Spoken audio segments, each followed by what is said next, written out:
مختلف تعیناتیوں اور اسامیوں کی تخلیق میں وزیر اعظم کا اختیار ختم کر کے وزیروں، مشیروں، وزرائے مملکت اور سیکریٹریز کے سپرد کر دیا گیا۔ ذرائع کے مطابق وفاقی کابینہ نے سفارشات کی منظوری دے دی ہے۔ مزید جانتے ہیں ڈان نیوز کے نمائندے طاہر شیرانی سے۔ جی طاہر، مزید بتائیے گا۔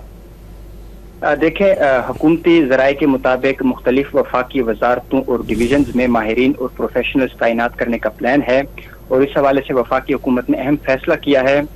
ذرائع کا کہنا ہے کہ وفاقی وزارتوں اور ڈویژنز میں ماہرین اور پروفیشنلز کی اسامیاں تخلیق کرنے کے لیے وزیر اعظم کا اختیار ختم ہو گیا ہے۔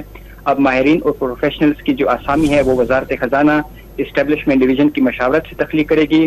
اسی طرح وزارتوں اور ڈویژنز میں کنسلٹنٹس کی تعیناتیاں متعلقہ وفاقی وزیر مملکت یا مشیر، جبکہ ریسرچ ایسوسیٹس اور ینگ پروفیشنلز کی تعیناتی متعلقہ سیکٹری کی منظوری سے ہوگی۔ تاہم ٹیکنیکل ایڈوائزر کی تعیناتی کے لیے وزیر اعظم کی منظوری ضروری قرار دی گئی ہے۔ ذرائع کے مطابق تعیناتیوں کا عمل مسابقتی عمل اور اسپیشل سلیکشن بورڈ کے ذریعے مکمل کیا جائے گا۔ جو تعیناتیاں ہیں اور اسامی کی تخلیق میں جو وزیر اعظم کے اختیار ہے وہ شہباز شریف کی منظوری سے ختم کیا گیا ہے۔ اس سے قبل جو بطور وزیر اعظم عمران خان نے یہ اختیار اپنے پاس رکھا تھا، لیکن وزیر اعظم شہباز شریف نے یہ اختیار جو اپنے اختیارات ہیں انہوں نے وزیروں، مشیروں اور وزرائے مملکت اور سیکٹریز کے سپرد کر دی ہیں۔ جی بہت شکریہ طاہر شیرانی اپڈیٹ کرنے کے لیے۔